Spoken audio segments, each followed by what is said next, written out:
नमस्कार दोस्तों, बिहार विधानसभा 2025 के राजनीतिक चुनाव नजदीक आ गए हैं। तो आज हम बात करेंगे बिहार विधानसभा चुनाव 2025 की उस एक अहम कड़ी की जिसे अक्सर सुना जाता है लेकिन जिस पर गहराई से विचार कम होता है, यानी जाति समीकरण। हमारी राजनीति में, हमारी वोटिंग व्यवहार में आज भी एक ताकतवर कारक है। कतिपय लोग इसे कहते हैं जाति है कि जाति नहीं। बिहार में कुल 243 विधानसभा सीटें हैं, जिन पर इस बार मतदान होंगे 6 नवंबर 2025 और 11 नवंबर 2025 को। नतीजे घोषित होंगे 14 नवंबर 2025 को। चुनावी चर्चा, पार्टियों की राजनीति, आमजन की सोच, सब में जाति वर्ग की भूमिका मजबूत दिख रही है। तो प्रश्न उठता है क्योंकि रोजगार, पलायन, शिक्षा, स्वास्थ्य, अपराध जैसे मुद्दे हों, लेकिन बिहार में आज भी सबसे बड़ा फैक्टर माना जाता है जाति। वोट बैंक हो या उम्मीदवार का चयन, यहाँ जाति ने अपनी जगह बना रखी है।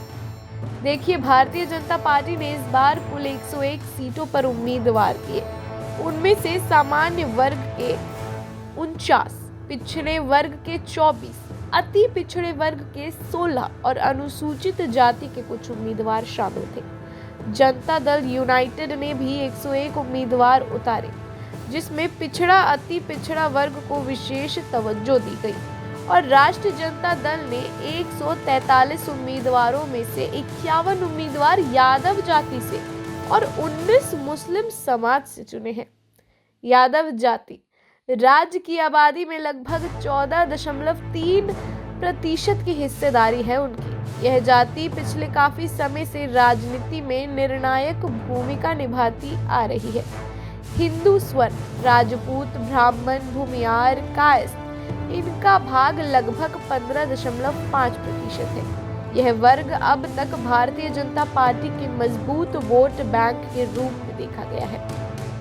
मुस्लिम समुदाय अनुमानित रूप से लगभग 17.7% आबादी में शामिल है। यह वोट बैंक भी हर पार्टी के लिए आकर्षक है।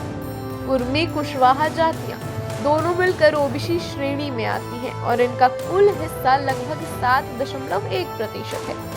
क्योंकि पार्टियों को पता है कि वोट बैंक बनाना है, इसके लिए सीटों का बंटवारा, उम्मीदवारों का चयन, गठबंधन की संरचना, सब में जाति संबंधित कारक प्रमुख बने हैं।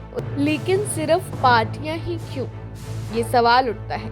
जनता भी मतदान हेतु से लेकर बूथ स्तर तक अपने जाति संबंधित उम्मीदवार की ओर झुकाव दिखाती है। मेरी जाति का मेरा बंदा, यह भावना कहीं न कहीं चुनावी व्यवहार में काम करता ही है। यहाँ एक सवाल भी उठता है, क्या जाति साम्य अब धीरे धीरे कम होना चाहिए?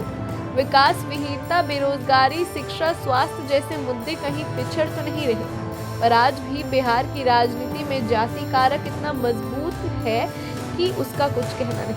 यह विषय व्यापक है और हमें आगे आगे देखने की जरूरत है। तो दर्शकों, जैसे जैसे हम बढ़ेंगे चुनावी रणभूमि की ओर, जितना महत्वपूर्ण है विचार विमर्श, उतना ही महत्वपूर्ण है समझ बूझ। धन्यवाद।